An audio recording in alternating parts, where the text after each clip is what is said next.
Hey, good morning, family. When I woke up this morning, I heard the Lord say Malachi 4. Read it to my people in the Message Bible so that they understand it. It says, count on it. The day is coming, raging like a forest fire. All the arrogant people who do evil things will be burned up like stove wood, burned to a crisp. Nothing left but scorched earth and ash. A black day, but for you, sunrise, the sun of righteousness will dawn on those who honor my name. Healing radiant from its wings, you will be bursting with energy like colts, frisky and frolicking, and you will trump over the wicked. There'll be nothing but ashes under your feet on that day.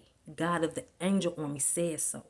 Remember and keep the revelation I gave through my servant Moses, the revelation I commanded at the Horeb of all Israel, all the rules and procedures in right living.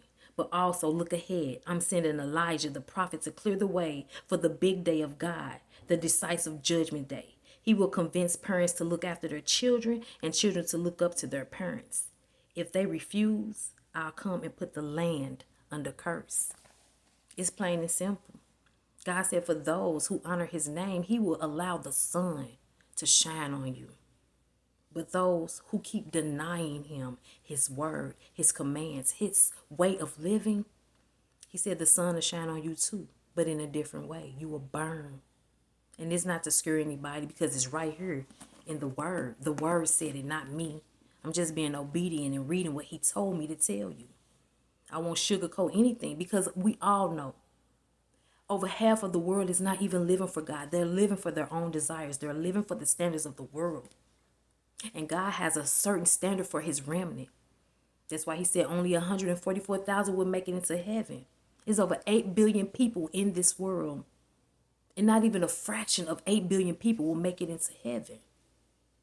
What that's telling you, that we will rather live the way we choose to live in our hearts than to live according to this word. If you're suffering, we have medicine in here for your suffering.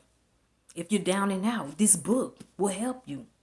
He gave us rules and regulations as to be successful and succeed, to be fruitful in this earth. But we choose what the world says we should do and what we should wear and how we should look and how we should live when God is the author and the finisher of our faith. He is the Alpha and the Omega. He is the beginning and the ending.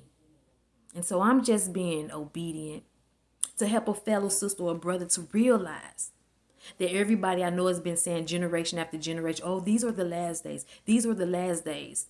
You look around and tell me, when have thunderstorms been as aggressive as they are now? When have flooding taken place all over the world at the same time? Icebergs melting, the heat hotter than ever, preparing for major hurricanes and storms and tornadoes. It's much worse. Each year, the birth pains get worse and worse, just like a woman is pregnant. When she's in labor, the first few contractions doesn't hurt, but it's just preparing her. But the more and more the baby gets ready to come out, the pain's intense. Just like the more and more the day of Jesus coming, the wars get intense, the weather get intense, the sin get intense. And so I'm telling you, get in tune with God, because Jesus is the only way to God. And that's the only way that we will be saved. God let Jesus die for us, to have a sacrificial offering for us so that we can be reconciled back to God, because he desires a relationship with us.